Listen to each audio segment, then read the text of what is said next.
Salut les amis, aujourd'hui je vais vous montrer comment faire du gel d'aloe vera pur sans ajout d'eau ou autres ingrédients. Je vais aussi vous parler de ses propriétés et vous montrer comment conserver ce gel pendant des mois sans qu'il perde ses propriétés. Si tu aimes les DIY et souhaites avoir des cheveux magnifiques, longs et forts, n'hésite pas à t'abonner en activant les notifications. Après avoir récolté mes feuilles d'aloe vera, j'ai laissé couler le latex jaune et je les ai lavées avec l'eau du robinet. Ensuite, je coupe les extrémités de chaque feuille comme vous pouvez le voir ici. L'aloe vera a été utilisé pendant des siècles pour ses bénéfices pour la santé et la beauté en Égypte, en Inde, au Mexique, au Japon et en Chine. En Égypte ancienne, autrefois appelée Kemet, l'aloe vera était surnommée la plante de l'immortalité.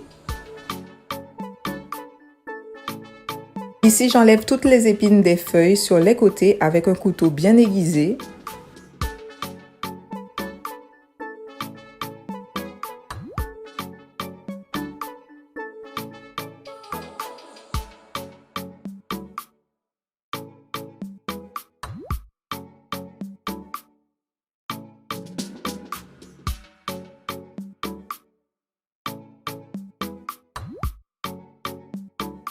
Ensuite, je mets tous les morceaux de feuilles d'aloe dans de l'eau et je coupe les morceaux de feuilles en plus petits morceaux.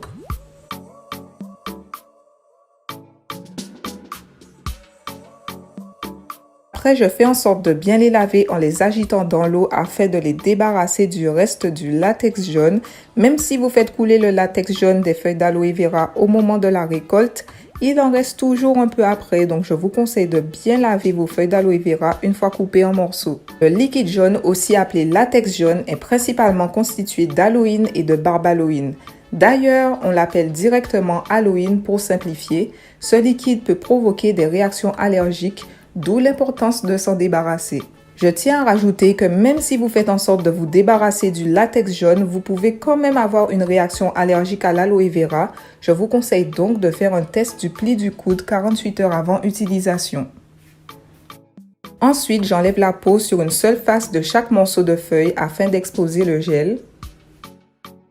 L'aloe vera est composé de 75 constituants actifs.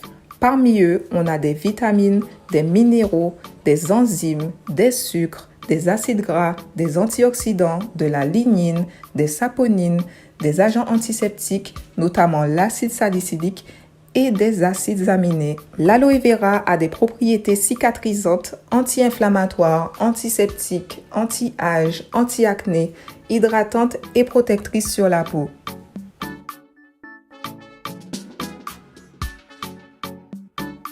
Regardez la magnificence du gel d'aloe vera que je m'apprête à récolter.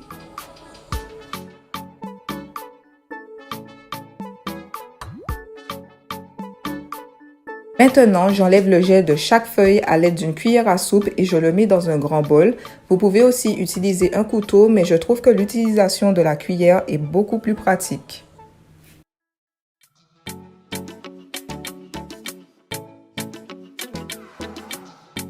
L'aloe vera adoucit, assouplit et protège les cheveux. Aux Antilles, on l'utilise traditionnellement comme shampoing naturel ou masque pour les cheveux. Il peut aussi être utilisé comme soin avant le shampoing, démêlant, leave-in ou gel naturel pour plaquer les cheveux et fixer les boucles.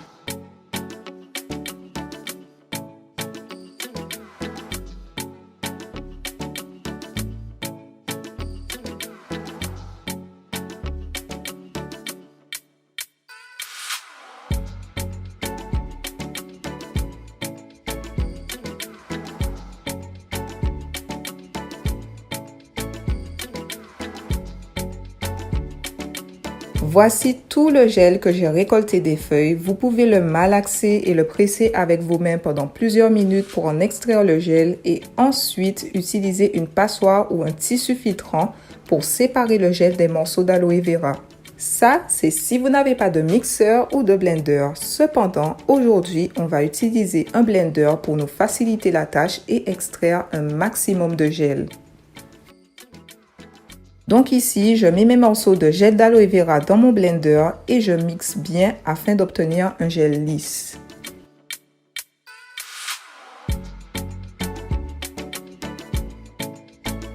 Je verse le gel dans mon tissu filtrant et je presse bien le tissu filtrant afin d'extraire un maximum de gel.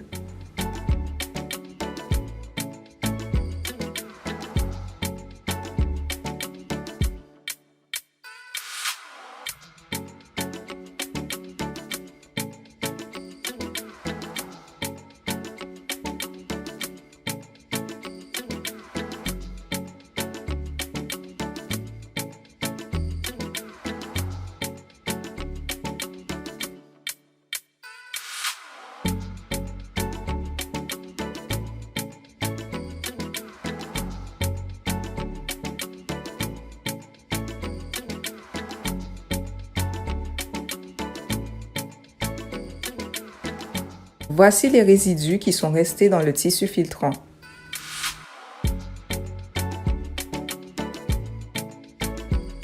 Pour finir, je mets mon gel dans des contenants avec bout applicateur.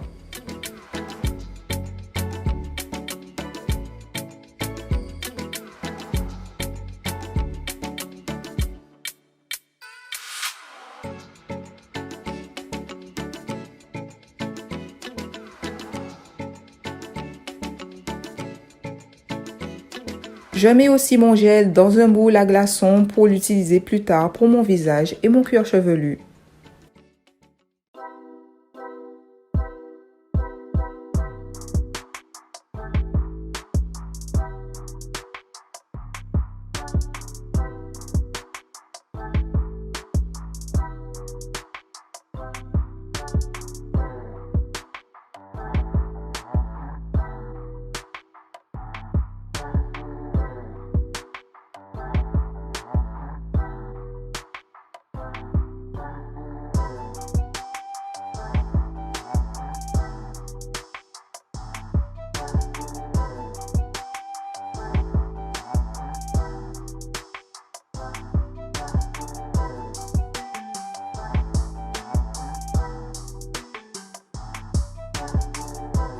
Pour conserver mon gel d'aloe vera sans qu'il perde ses propriétés, je le mets dans mon congélateur jusqu'à ce que je sois prête à l'utiliser.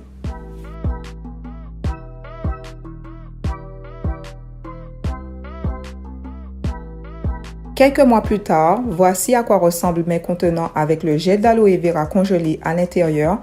Laissez le gel fondre à température ambiante.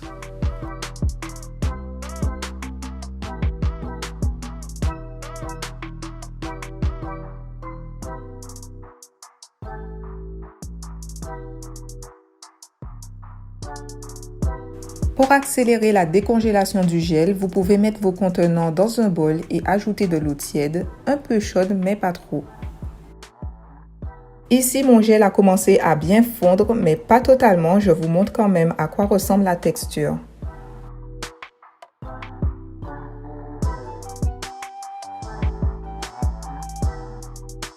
C'est tout pour cette vidéo. Dites-moi si vous avez déjà testé le gel d'aloe vera sur votre peau et vos cheveux et quels ont été les effets. N'oubliez pas de liker et de partager et je vous dis à très vite pour une prochaine vidéo.